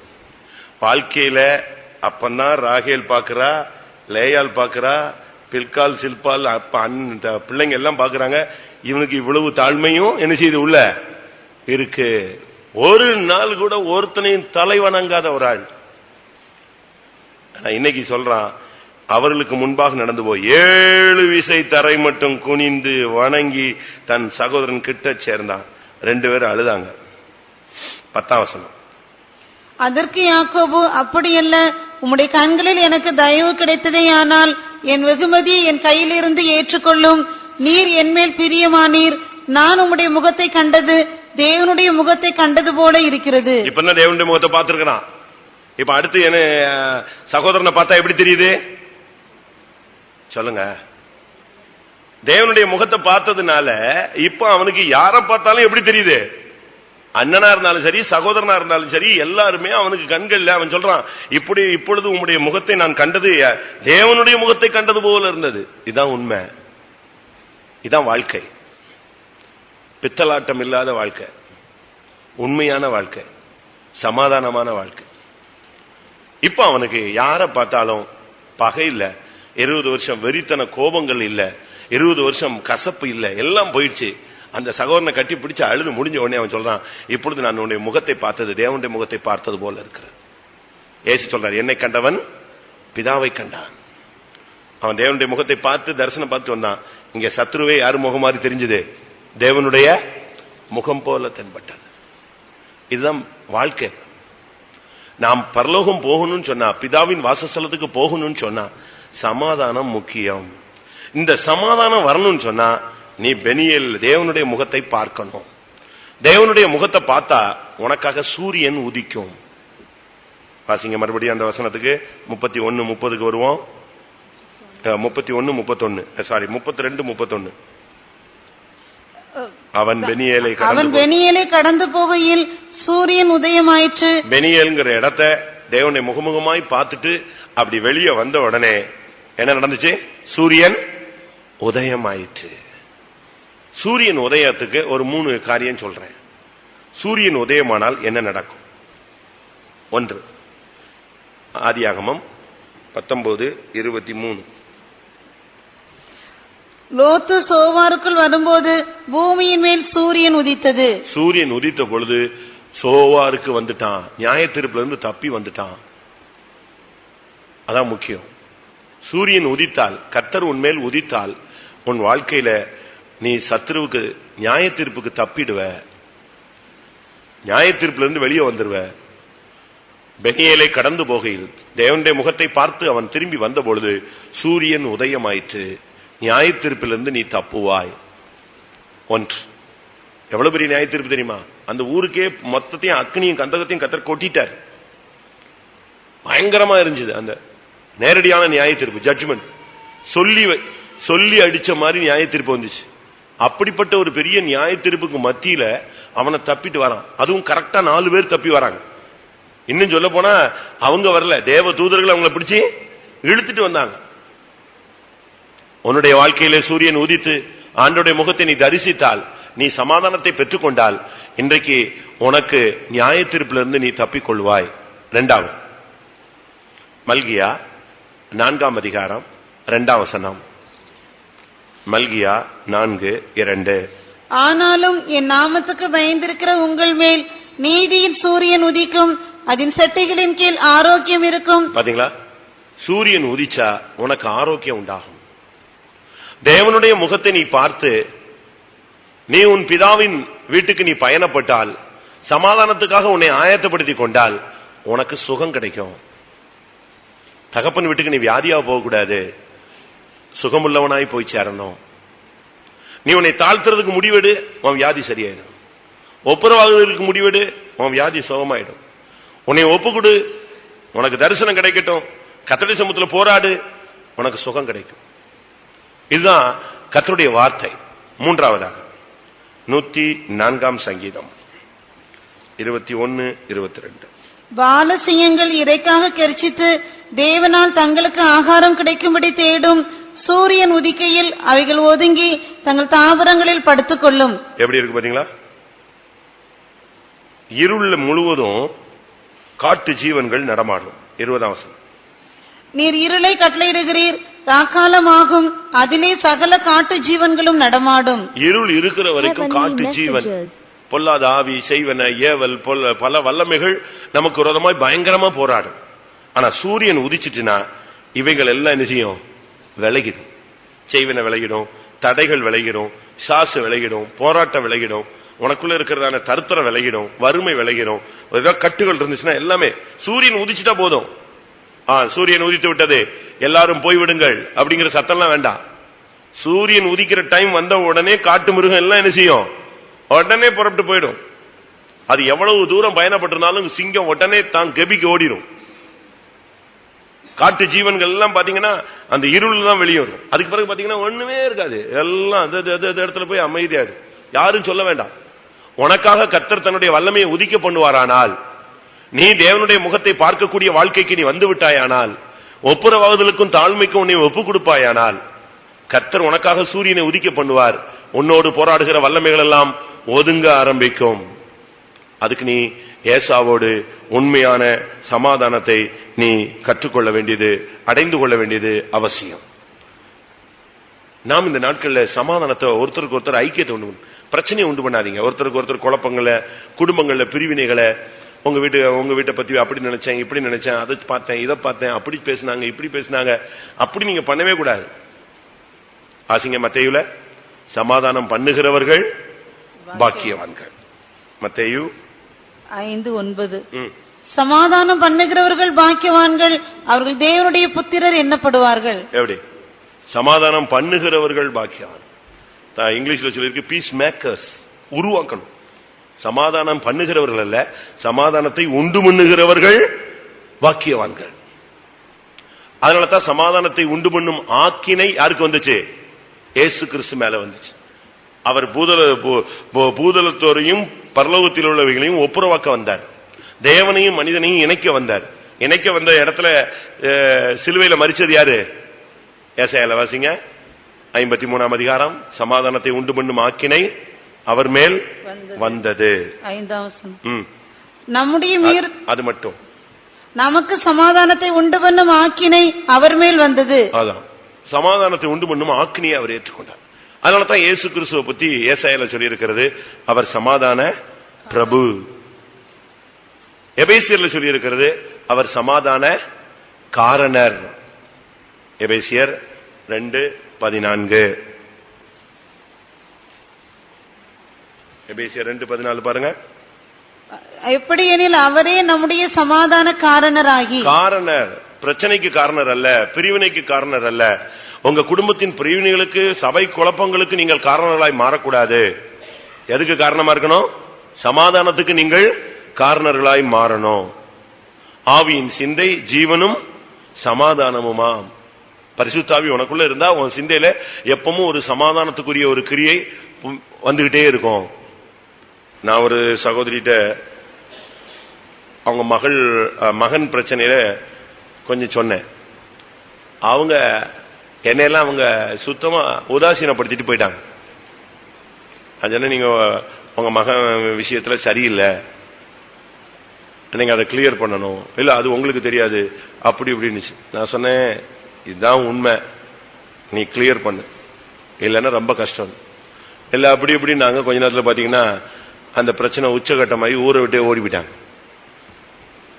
எங்கிட்டு போனாங்கன்னே தெரியாது, சுத்தமா தெரியாது, எங்க போனாங்கன்னே தெரியாது. கடைசியில் பார்த்தா இப்ப 2 வாரத்துக்கு முன்னால அவங்களுக்கு இந்த சித்திரி கூட்டம் வந்துச்சு இல்லையா, யார் பிரசங்கம் கேட்டாங்களோ தெரியல, வந்துட்டாங்க. போன்ல வந்தாங்க, ரயில்ல வந்து நான் அன்னைக்கு வந்து உங்களை உதாசீனப்படுத்திட்டேன், தப்பு, மன்னிச்சிருங்க. நான் சொன்னேன், இதெல்லாம் பிரச்சனை இல்லை, நானும் மன்னிச்சிட்டேன், நீங்க போயிட்டு சமாதானமா போங்க. இன்னைக்கு திருப்பி திருச்சி கண்ணு சொல்ல போனா அந்த பையன் நின்னான், அவனும் வந்து பேசினான். எதுக்கு இதை சொல்றேன்னா, நம்முடைய வாழ்க்கையில ஏதாவது ஒரு சான்ஸ் கிடைக்கும் போது நம்ம என்ன செஞ்சிடணும்? சமாதானத்துக்கு உண்டு பண்ண வேலையை நம்ம செய்யணும்.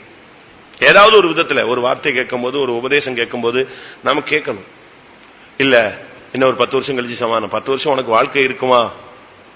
இன்னைக்கு இந்த உபதேசம் நான் பண்றதே உனக்கு சமாதானத்துக்குரிய ஒரு காரியங்களை நீ அறிந்திருந்தாயனால் உனக்கு நலமா இருக்கும். உனக்கு கிடைத்த இந்த நாளில் ஆகிலும், ஆசிங்க அந்த வசனம், உனக்கு கிடைத்த இந்த நாளில் ஆகிலும் ஒரு 10 வருஷமாவது ஒப்புரவாகுதலின் ஜீவியம் செஞ்சுட்டு சாவு. லூக்கா 19:42. உனக்கு கிடைத்த இந்த நாளில் ஆகிலும் உன் சமாதானத்துக்கு ஏற்றவைகளை நீ அறிந்திருந்தாயானால் நலமாயிருக்கும். இப்பொழுதும் அவைகள் உன் கண்களுக்கு மறைவாயிருக்கிறது. பாத்தீங்களா, யோபுல சொல்லி இருக்கிறது, நீர் உம்முடைய கூடாரத்தை சமாதானத்தோடு இருக்க காண்பீர். ஏசாயால சொல்லி இருக்கிறது, என் ஜனங்கள் சமாதான தாபரங்களில் அமைதி தங்கும் இடங்களில் குடியிருப்பார்கள். நீர் அவரோடு பழகி சமாதானமாயிருன்னு யோபுல சொல்லியிருக்கு. இப்படி ரொம்ப வசனங்கள் இருக்கு. சமாதானத்தை குறித்து நீங்க எல்லாரும் நூற்றுக்கணக்கான பிரசங்கம் கேட்டிருப்பீங்க. ஆனா சமாதானம் மட்டும்தான் ஆக முடியல. எல்லாத்தையும் நீங்க கிளியரா இருக்கணும். உங்க பேப்பர் ரொம்ப கிளியரா இருக்கணும். யாராவது அர்த்தம் இருந்துச்சுன்னா சாரி மன்னிச்சிருங்க, நான் என்னுடைய வியூ இதுதான், நான் உங்களுக்கு சொல்றேன், நான் எனக்கு தவறான எண்ணங்களோ இல்லாவிட்டா கபடான ஒரு சிந்தையோ கிடையாது, நான் இந்த வியூல தான் சொன்னேன், நீங்க தப்பா எடுத்துருந்தா மன்னிச்சிருங்க, ஒப்புரவாயிடணும். இல்ல அதை வச்சுக்கிட்டே இந்த யானை பகை மாதிரி வச்சுக்கிட்டே சுத்தக்கூடாது.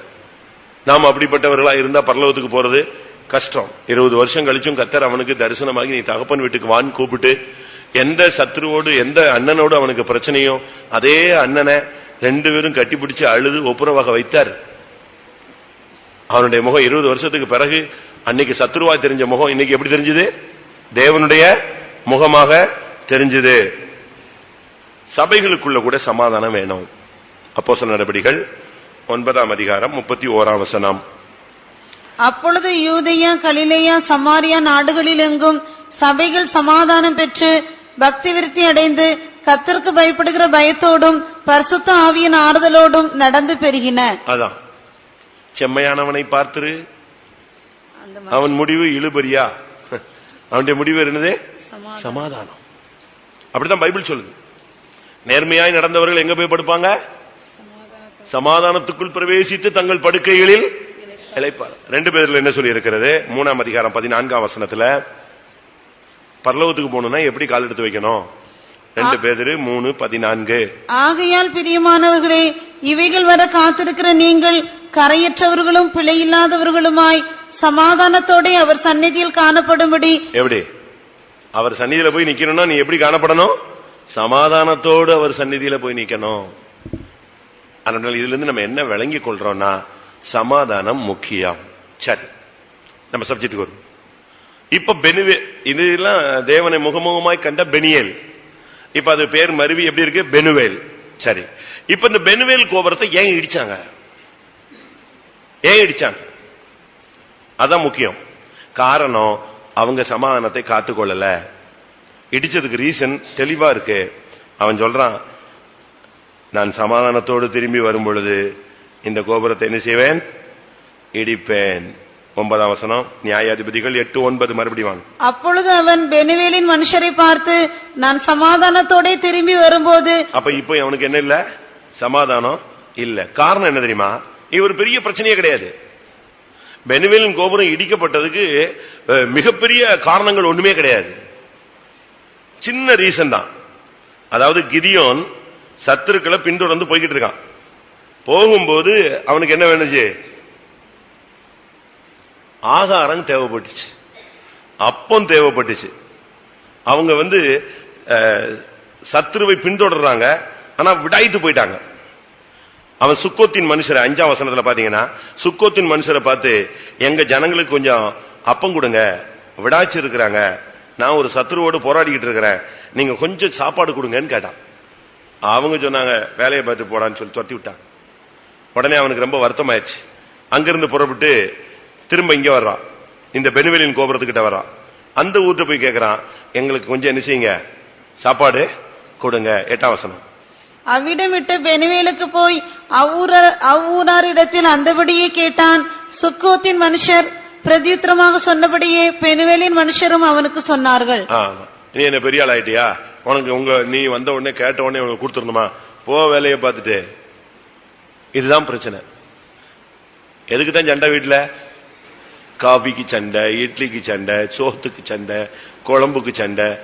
ஆற வச்ச குழம்பு வச்சுட்டா, சூடு பண்ணதை தூக்கிட்டு ஓடிட்டா, ஃப்ரிட்ஜில் வச்சுட்டாங்க, ஃப்ரிட்ஜை பூட்டி சாவி எடுத்துட்டாங்க. இது கடைசியில் எங்க போய் நிக்குது? பரலோகத்து போடாம தடுத்துருது. கொஞ்சம் உஷாரா பார்க்கணும். இவன் அப்பத்தை கேட்டான், எனக்கு என்ன செய்யுங்க, என்னோடு இருக்கிற ஜனங்களும் விடாய்த்து இருக்கிறார்கள், கொஞ்சம் அப்பம் கொடுங்க, நான் சேபாவையும் சல்முனாவையும் துரத்திக்கிட்டு இருக்கிறேன், நீங்க இந்த யுத்தத்தில் எனக்கு கொஞ்சம் சப்போர்ட் பண்றதுக்கு நீங்க சண்டைக்கெல்லாம் வர வேண்டாம், சாப்பாடு மட்டும் கொடு போதுன்னு கேட்கிறான். நீங்க இஸ்ரேல் புத்திரருடைய சரித்திரத்தை, வனாந்தர பயணத்தை நீங்க படிச்சு பாத்தீங்கன்னா, இஸ்ரேலின் பிரயாணத்துல ஒரு சில இடத்துல கேட்பாங்க, நாங்க ராஜபாதையில போறோம், தண்ணி மட்டும் என்ன செய்யுங்க எங்களுக்கு கொடுங்கன்னு கேட்பாங்க. ராஜபாதையில வரக்கூடாது, தண்ணியும் கிடையாது போன்றோம். அவங்களதான் பின்னால அவங்க ஜெயிக்கிறாங்க, அடிச்சு கொள்றாங்க. யாரெல்லாம் வழிவிட்டானோ அவனற்றெல்லாம் இவங்க என்ன செய்யறது இல்ல, பிரச்சனை பண்றது இல்ல. அதே போல இவன் யுத்தத்துக்கு போற இடத்துல ஜனங்கள் விடாச்சதுனால அப்பம் கேட்டான், வேற ஒண்ணும் கேட்கல. அவன் ஒன்னே ஒண்ணுதான் கேட்டான், அப்பம் கொடுங்கள். உடனே அவங்க எல்லாம் பிடிச்சி இவனை பிடிச்சி வம்பிழுத்துட்டாங்க. அவன் சமாதானமா தான் பேசினான். சங்கீதத்தில் ஒரு வசனம் உண்டு, நான் சமாதானத்தை நாடுகிறேன், ஆனால் அவர்களோ யுத்தத்துக்கு ஆயத்தமாகிறார்கள். 127.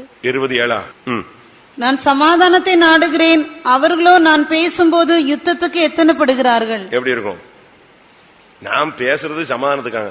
சிஸ்டர் தோத்துறோம், என்ன சண்டை போட வந்துட்டீங்களா அப்படிமாங்க. நம்ம போறது எதுக்கு? காம்ப்ரமைஸுக்கு. நான் ஒரு அம்மாவை இந்த கன்வென்ஷன்ல பார்த்து, அம்மா தோத்துறேன், என்ன என்னன்றீங்க? நான் சொன்னேன், நார்மலா பேசுறேன், நீங்க ஏன் டென்ஷன் ஆகுறீங்க? அவங்களுக்கு நான் இப்ப ஏதோ பண்ண பேச போற போல் இருக்குன்னு நினைச்சாங்க. தவறு. வயசாயிடுச்சு, தெய்வீகமா மாறணும். நமக்கு இந்த நாட்கள்ல ரொம்ப கவனமா இருக்க வேண்டிய ஒரு காலம். இவன் வந்து கேட்கறான், எங்களுக்கு அப்பம் கொடுங்கள்னு. அப்ப கொடுத்துட்டு அவன் பாட்டுக்கு போயிட்டே இருப்பான். நீ அவன் ஜெயிச்சுட்டு வரும்போது உனக்கு என்ன உண்டு? ஆசீர்வாதம் உண்டு. வயசான காலங்களில் பெற்றவங்க, வயசானவங்க எல்லாம் நீங்க வந்து இந்த சாப்பாடு விஷயத்துல ரொம்ப நல்லா பராமரிக்கணும். அவங்களுக்கு வந்து நம்ம கண்சாடையா விடக்கூடாது. ஏன்னா நமக்கு வயசான காலம் வரும்போது என்ன செய்யும்? இதே பிரச்சனை. நீ எந்த அளவின்படி அளக்கிறாயோ அந்த அளவின்படியே உனக்கு என்ன செய்யப்படும்? அளக்கப்படும். அதனால அந்த விஷயத்துல நம்ம ரொம்ப கவனமா இருக்கணும். இவன் சாப்பாடு கேட்டான், சாப்பாடு கொடுக்கல. அப்ப அவனுக்கு பயங்கர விடாய்ப்பு, ஜனங்களுக்கு ஆகாரம் கிடைக்கல. அப்பதான் அவன் சொன்னான், நான் இப்ப டைம் இல்ல, நான் போய்கிறேன், நான் சமாதானத்தில் ஜெயிச்சுட்டு என்ன செய்வேன், வருவேன். அப்ப வரும்போது இந்த கோபுரத்தை என்ன செய்வேன்? இடிப்பேன். ஒப்புரவாகுதல் ஆரம்பத்தில் உங்களுக்குள்ள இருந்துச்சு, இப்ப இருக்கா? பெனுவேலின் கோபுரம் கட்டும் போது சமாதானம் ஒப்புரவாகுதல் இருந்துச்சு. இப்ப வருஷம் தாண்டி வந்துருச்சு. பெனுவேலின் கோபுரம் கட்டி எத்தனையோ வருஷம் ஆச்சு. ஆனா இப்போ பெனுவேலின் கோபுரத்தில் இருக்கிறவங்களுக்கு எந்த தாட்டு இல்ல? யாக்கோபு ஏசாவினுடைய தாட்டு இல்ல. அதனால அவன் சொன்னான், நான் திரும்பி வரும்போது கட்டாயம் இதை நெஞ்சிடுவேன், இடிச்சிடுவேன் சொன்னான். அதே மாதிரி திரும்பி வந்து சரியான ஒரு ட்ரைனிங் கொடுத்தான். 16 வாசிங்க. பட்டணத்தின் மூப்பரை பிடித்து வனாந்தரத்தின் முள்ளுகளையும் நெறிஞ்சல்களையும் கொண்டு வந்து அவைகளால் சுக்கோத்தின் மனுஷருக்கு புத்தி வர பண்ணி பெனுவேலின் கோபுரத்தை இடித்து அவ்வூர் மனுஷரையும் கொண்டு போட்டான். எப்படி இருக்கும் பாருங்க. உன் வாழ்க்கை இடிஞ்சு போனதுக்கு காரணம் நீ அப்பம் கொடுக்கல. பைபிள்ல சொல்லி இருக்கிறது, உன் எதிரி சத்துரு பசியா இருந்தாலே அவனுக்கு என்ன செய்வே? ஆகாரம் கொடுன்னு இருக்கு. அப்ப உங்க அம்மா அப்பா பசியா இருந்தா கொடுக்க கூடாதா? யோசிச்சு பாருங்க. ஒரு ஏழை பசியா இருந்தா கொடுக்க கூடாதா? இப்ப பாருங்க, கோபுரம் இடிபட்டு போயிட்டு. சமாதானம் முக்கியம். எந்த சூழ்நிலையிலையும் நீங்க ப்ராப்ளம் கிரியேட்டரா இருக்கக்கூடாது, ப்ராப்ளம் சால்வ் பண்றவங்களா மாறணும். சமாதானம் இல்லைன்னு சொன்னா நம்முடைய கோபுரம் இன்னைக்கு இல்ல, என்னைக்குனாலும் இடிஞ்சு விழும். உண்மையே உறுதியாய் பற்றி கொண்டிருக்கிற மனதையுடையவனை இது எப்படி காத்துக்கொள்வீர்? பூரண சமாதானம் ஒண்ணு இருக்கு.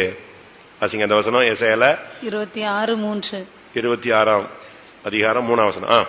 உம்மை உறுதியாய் பற்றி கொண்ட மனதையுடையவன் உம்மையே நம்பி இருக்கிறபடியால் நீர் அவனை பூரண சமாதானத்துடன் காத்துக்கொள்வீர். அது என்ன பூரண சமாதானம்? ஆஃப் குவார்டர் எப்படி? அது கால் பகுதி சமாதானம், அரைப்பகுதி சமாதானம், பூரண சமாதானம். அப்படியா? அப்படின்னா அதுக்கு தான் அந்த பூர்ணங்கிற வார்த்தை சொல்லி இருக்கு. ஏன்னா நம்மள வந்து 4 பேருக்கு பிரச்சனை, 4 பேர்ட்ட நல்லா இருக்கும். ஒரு 10 பேர்ட்ட நல்லா இருப்போம், 10 பேர்ட்ட என்ன செய்ய மாட்டோம், நல்லா இருக்க மாட்டோம். அவங்கள எனக்கு பிடிக்காது, இவங்களெல்லாம் எனக்கு பிடிக்கும். அப்போ இது என்ன சமாதானம்? பார்த்து பார்த்தாதான் என்ன செய்யுது இருக்கு. ஆனா பைபிள்ல பூரண சமாதானம் சொல்லப்பட்டிருக்கு. சரி, இந்த கோபுரம் இடிஞ்சு ஒண்ணு இல்லாம நாசமா போயிடுச்சு. யாக்கோபு அழகாக தேவனை தரிசித்த ஒரு மகிமையான ஒரு இடம், ஒரு பெரிய கோபுரம் கட்டி அதுல ஜனங்கள் இருந்தாங்க. ஆனா இப்போ சமாதானத்தை அவங்க காத்துக்கொள்ளாத பட்சத்தில் எல்லாமே நெஞ்சிருச்சு, இடிஞ்சு போயிடுச்சு. இன்னைக்கு நம்முடைய கோபுரம் எப்படி இருக்கு? இடிஞ்சிருச்சா? எப்படி இருக்கு? உங்களுக்கு சமாதானத்தை பேணிக்கொள்ளக்கூடிய மனசு இருக்கா? இன்னைக்காவது நீங்கள் ஒப்புரவாகுதலுக்கு உங்களை இடம் கொடுங்க, தாழ்த்தணும். வேற ஒண்ணு இல்ல. 7 விஷயம் மோங்குப்புற நெஞ்சிட வேண்டியதான், விழுந்துட வேண்டியதான். பொத்து பொத்து பொத்து பொத்துன்னு அப்படியே 7 விசை விழுந்து விழுந்து விழுந்து விழுந்து போய் பிரதர் சிஸ்டர் மன்னிச்சிருங்க அப்படின்னு தாழ்த்திருங்க. இருதயம் உடைஞ்சு ஒப்புரவாயிடுங்க. புருஷன்ட்டையோ மனைவிட்டையோ பிள்ளைகள்கிட்டயோ பெற்றோர்ட்டையோ ஊழியக்காரங்கள்ட்டையோ விசுவாசிகள்ட்டையோ அந்நியனோ புறஜாதியோ எல்லாத்தையும் நெஞ்சிருங்க, காம்ப்ரமைஸ் ஆயிடுங்க. யாக்கோபு ஒரு பரிவாரத்தை அப்படியே எடுத்து 2 பரிவாரம் அதை பிரிச்சு 2 இதை யார் கையில் கொடுத்தான், ஒரு இதை ஏசா கையில கொடுத்துட்டான். அதுபோல ஒப்புரவாகும்படியாக நீங்கள் ஒருத்தர் பேசி முடிவெடுத்து நீங்கள் சமாதானமாகிக் கொள்ளுங்க. அவங்ககிட்ட இருந்து ஏதாவது அபகரிச்சிருந்தா நீங்க எடுத்துட்டீங்கன்னு அவங்களுக்கு துக்கம் இருந்தா அதை நெஞ்சிருங்க, திரும்ப கொடுத்துடுங்க. உங்களால் அப்படி செய்ய முடியுமா? என்ன நடந்துச்சு? அவ்வளவு அருமையாக நினைவாக வருஷக்கணக்காக கட்டி பாதுகாக்கப்பட்ட கோபுரத்தை சமாதானமின்மையினால் மறுபடியும் என்ன செய்யப்பட்டது? அது இடிக்கப்பட்டது. சரி, இடிஞ்சதோட விட்டாரா ஆண்டவரே? இடிஞ்சு போனதோட போச்சுன்னா முடிஞ்சு போச்சு. திருப்பி கட்டினாரா இல்லையா? வாசிங்க, யார் கட்டினா? 1 ராஜாக்கள் 12:25. யெரொபெயாம் எப்பிராயீம் மலை தேசத்தில் சீகேமை கட்டி அதிலே வாசம் பண்ணி அங்கிருந்து போய் பெனுவேலை கட்டினான். அங்கிருந்து போய் எதை கட்டினான்? பெனுவேலை கட்டினான். பெனுவேல் கோபுரம் மறுபடியும் கட்டி கிருபையினால் எழுப்பப்பட்டது. அங்கிருந்து போய் அவன் பெனுவேலை கட்டினான். மறுபடியும் சமாதானத்தை கட்டி எழுப்புங்கள், ஒப்புரவாகுதலை கட்டி எழுப்புங்கள், ஜப ஜீவியத்தை கட்டி எழுப்புங்கள், தேவனை முகமுகமாய் காண்கிற அந்த தெய்வீக வாழ்க்கையை மறுபடியும் கட்டி எழுப்புங்கள். எல்லாரும் கண்களை மூடுவோம். இடிச்சதோட போச்சுன்னா உன் வாழ்க்கை பாலடைஞ்சு போச்சு, முடிஞ்சு போச்சு, அது வேஸ்ட். ஆனா கர்த்தர் ஒரு மனிதனை எழுப்பி மறுபடியும் அந்த பெனுவேலை கட்ட வைத்தார். அதுபோல இடிஞ்சு போன, ஒப்புரவாகாம, ஐக்கியம் இல்லாம, கசப்புல, சூழ்நிலைகள்ல ஜபம் போய், தரிசனம் போய், தெய்வீகம் போய், தாழ்மை போய், ஒப்புரவாகுதல் போய், இப்படிலாம் நம்ம இடிஞ்சு போன ஒரு நிலவரத்தோடு நம்முடைய வாழ்க்கை போகக்கூடாது. அன்றைக்கு யெரொபெயாம் மூலமாக கர்த்தர் அதை கட்டினது போல இன்றைக்கு மறுபடியும் தேவனை முகமுகமாய் காண்கிற அந்த வாழ்க்கையை தேவன் நமக்குள்ளே கட்டி எழுப்புவாராக. கர்த்தாவே, நான் சமாதானத்தை உள்ள வாழ்க்கையை இழந்து போயிருக்கிறேன், மறுபடியும் எனக்கு அந்த வாழ்க்கை கட்டி எழுப்பப்பட வேண்டும். ஆமென். சமாதானம் அதுவே தேவனுடைய முகம் பார்க்க உதவும். எல்லாரும் கண்களை மூடுவோம். ஒரு 2 நிமிஷம் கண்களை மூடி முழங்கால் போடலாம். பெனுவேலின் கோபுரம் கட்டப்பட்டது, எப்படி கட்டப்பட்டதுன்னு நமக்கு தெரியும், எதனால இடிஞ்சதுன்னு இப்ப படிச்சிட்டோம். ஆனாலும் கர்த்தர் கிருபையுள்ள தேவன் மறுபடியும் ஒரு காலத்துல அதை கட்டினார் என்பதையும் நாம் கேட்டோம். இன்றைக்கு நம்முடைய நிலவரம் என்ன? இன்றைக்கு உன் கண்ணை மூடினால் நீ தேவனுடைய முகத்தை காண்பாயா? இன்றைக்கு நீ கண்ணை மூடினால் உனக்கு தேவ தரிசனம் கிடைக்கிறதா? உன்னால மணிக்கணக்காக தேவனோடு போராட முடிகிறதா? உன் சத்துருவோடு, உன்னுடைய சகோதரனோடு உன்னால் ஒப்புரவாக முடிகிறதா? உன்னை தாழ்த்தி உன்னை ஒப்புக் கொடுக்க முடிகிறதா? விட்டுக் கொடுக்க முடிகிறதா? இன்னைக்கு கர்த்தர் உன்னோடு பேசுகிறார். ஒரு 2 நிமிஷம் எல்லாரும் கண்ண மூடி முழங்கால் போட்டு, எப்படி ஆயினும் தேவனுடைய முகத்தை நாம் பார்த்தே ஆகணும். அதுதான் நம்முடைய லட்சியம். இயேசு வரும்பொழுது அவருடைய முகத்தை பார்க்கலன்னா இந்த ஜிப்பா போட்டும் பிரயோஜனம் இல்லை, இங்க வந்து உட்கார்ந்ததும் பிரயோஜனம் இல்லை. இத்தனை வருஷம் பால் அடிச்சிட்டோம்னு அர்த்தம், வீணாக்கிட்டோம்னு அர்த்தம்.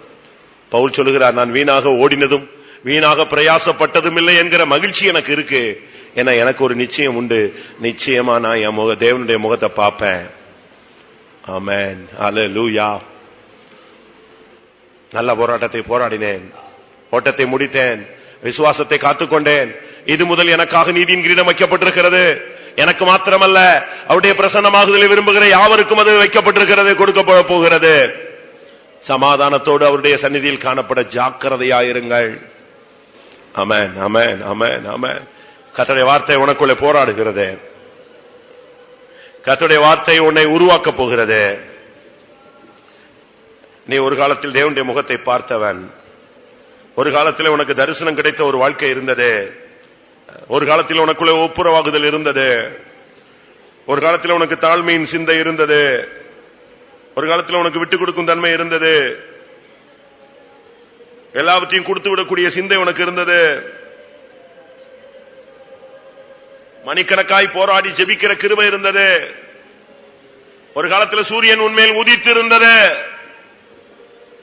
உனக்கு நல்ல ஆரோக்கியத்தை கர்த்தர் கொடுத்திருந்தார். உன்னோடு போராடின சத்துருக்கள் விலகின ஒரு காலம் இருந்தது.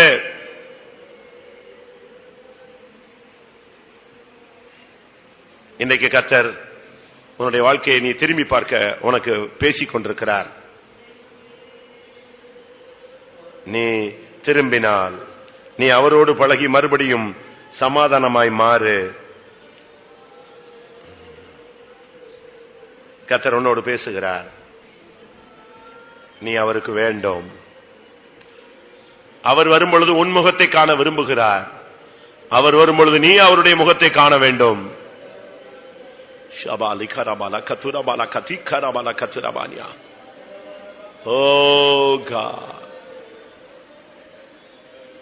அவர் கண்கள் உன்மேல் பதிக்கப்பட்டிருக்கிறது போல உன் கண்கள் அவர் மேல் பதிக்கப்பட்டிருக்கட்டும். இடிந்து போயிருந்த கோபுரம் மறுபடியும் யெரொபெயாம் கட்டினான். ஆமென், ஆமென், ஆமென், ஆமென். மறுபடியும் சமாதானம் உள்ள, ஐக்கியம் உள்ள, மணிக்கணக்காய் போராடுகிற, தரிசனம் உள்ள ஒரு ஒப்புரவாகுதலின் வாழ்க்கைக்கு உன்னை கட்டி எழுப்புவாயாக.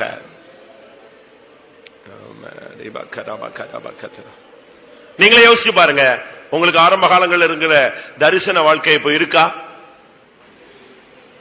நீங்க யோசிச்சு பாருங்க.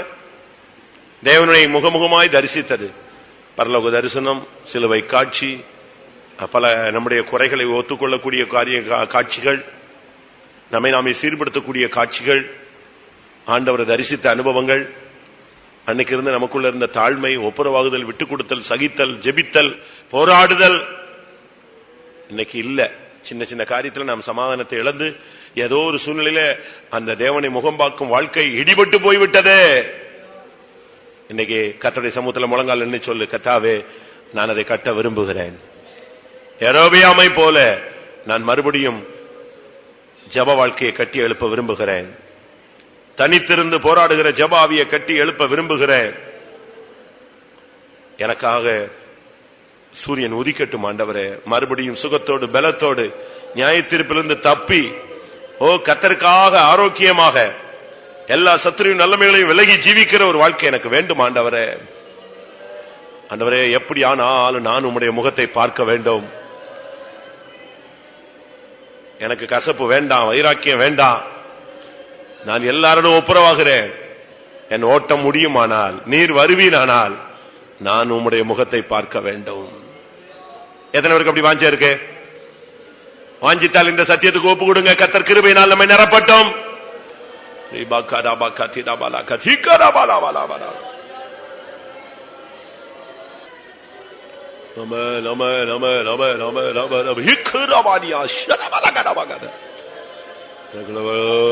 பெனுவேலின் கோபுரம் மறுபடி கட்டப்படட்டும் ஆண்டவரே.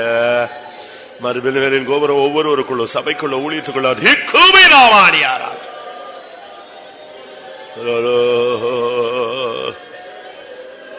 ஆமென். உன்னைய மற்றவங்க பேசினது, நடத்தினது, உன்னோடு பழகினது, உன்னை வித்தியாசமாய் பார்த்தது, பேசினது, இதையே உன் மைண்ட்ல வச்சு அந்த கசப்பான வேற வச்சுக்கிட்டு பெனுவேலின் கோபுரத்தை இடிச்சுக்கிட்டே இருக்காத. ஆமா, எல்லா நன்மைக்கு எதுவாய் நடந்தது. தேவன் அறியாமல் ஒன்று எனக்கு சம்பவிக்கவில்லை. அந்த சூழ்நிலையில கர்த்தர் என்னோடு இருந்தார். நான் இன்னும் என்னை தாழ்த்துவேன். எப்படியாயினும் நான் ஆண்டவரை பார்க்க வேண்டும். நீ இப்படி ஒப்பு கொடு, கர்த்தர் உனக்கு பெனிவேலை கட்டி காண்பிப்பார். ஆமென், ஆமென், ஆமென், ஆமென், ஆமென், ஆமென். ஹalleluya. ரிபேக்கா பலகத்துடா பலகத்துடா. ஆமென், ஆமென், ஆமென், ஆமென், ஆமென். நீ இப்ப சமாதானத்துக்கு ஒப்பு கொடுக்கும் பொழுது பெனுவேலின் கோபுரத்துக்கு நீ அஸ்திபாரம் போடுகிறாய். ஆமென். மறுபடியும் நீ ஜெபிப்பேன் என்று சொல்லும் பொழுது நீ பெனுவேலின் கோபுரத்தை நீ கட்டி எழுப்புகிறாய். ஹalleluya. நீ எல்லாரோடும் ஒப்புரவாகுவேன் என்று சொல்லும் பொழுது, தேவனுடைய முகத்தை பார்ப்பேன் என்று நீ சொல்லும் பொழுது நீ அதை கட்டி எழுப்புகிறாய். உன்னதமான ஒரு கோபுரம் உனக்குள்ளே மறுபடியும் அந்த பெனுவேலின் கோபுரம், தேவனை தரிசிக்கிற வாழ்க்கை கட்டி எழுப்பப்படட்டும். ஆமென், ஆமென், ஆமென், ஆமென். ஆம், கர்த்தருடைய சமூகத்துக்கு ஸ்தோத்திரம் பண்ணுவோம். Praise the Lord, praise the Lord, praise the Lord. ஸ்தோத்திரம், ஸ்தோத்திரம், ஸ்தோத்திரம், ஸ்தோத்திரம். கர்த்தருடைய வார்த்தைகளுக்காய் ஸ்தோத்திரம் பண்ணுவோம். ஸ்தோத்திரம். நம்முடைய வாழ்க்கை எப்படி கட்டி எழுப்பப்பட வேண்டும் என்பதை தேவன் நமக்கு சொல்லிக் கொடுத்தபடினால ஸ்தோத்திரம் பண்ணுவோம். எந்த சூழ்நிலையில நாம் அகப்படும் பொழுது அது இடிக்கப்படுகிறது என்பதை விளங்கிக் கொள்ள கர்த்தர் உதவி செய்தபடினால ஸ்தோத்திரம் பண்ணுவோம். மறுபடியும் அதை கட்டி எழுப்பும்படியாக தேவனுடைய ஆலோசனை வெளிப்பட்டபடினால ஸ்தோத்திரம் பண்ணுவோம். எப்படி ஆயினும் இயேசு வரும்பொழுது அவருடைய முகமுகமாய் தரிசிக்க ஒவ்வொருவருக்கு அருள் செய்ய முடியாது ஸ்தோத்திரம் பண்ணுவோம்.